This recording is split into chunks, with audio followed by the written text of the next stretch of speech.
Okay, so a couple of people asked me how I did my elastic on my cage underpants that you can see here, to get them really neat and tidy. And I call it the bra elastic technique because that's how it was taught to me.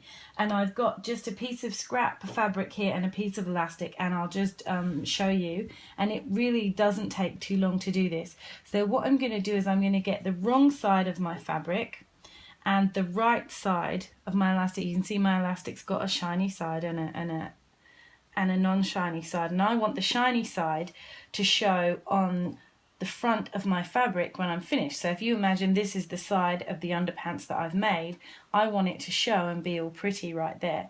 So I'm going to get the wrong side of my fabric, of my underpants, and the right side of my elastic, and I'm going to line them up, and you can put a couple of pins along here if you want to. I'm not going to. And all I'm going to do is I've set my machine to a medium zigzag stitch and a medium stitch length, and I'm going to stitch as close as I can, but not onto the fabric, onto the elastic, just along the inside edge of my elastic. So the edge of my elastic that's furthest away from the edge of my underpants. And I'm going to stitch that now just quickly, and I'm sorry if this makes a lot of noise because we don't have a professional setup. Hang on. There we go. I'm going to back stitch a tiny bit, and then I'm just going to stitch that along.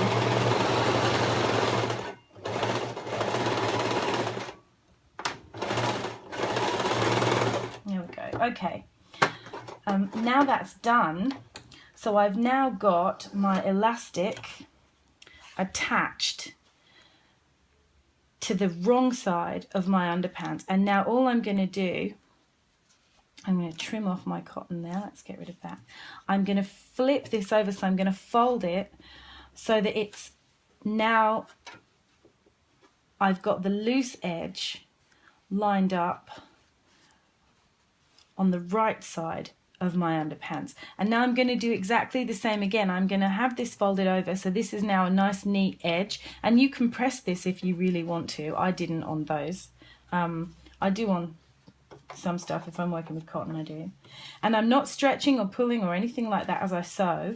I'm going to stitch again, just like I did before, a zigzag stitch on the edge furthest away from the edge of my underpants. And then what I'll end up with is this really nice, neat, finished edge.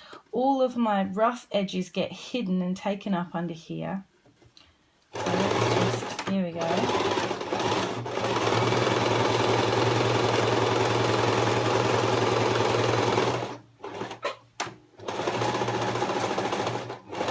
There we go.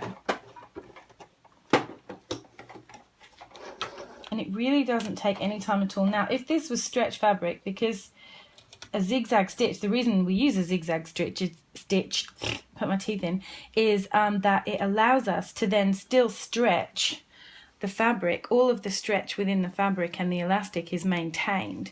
So I've now got really neat edges on my underwear that I've made, and I've also got nice amounts of stretch, and I'm ready to just rhinestone the shit out of the whole damn thing.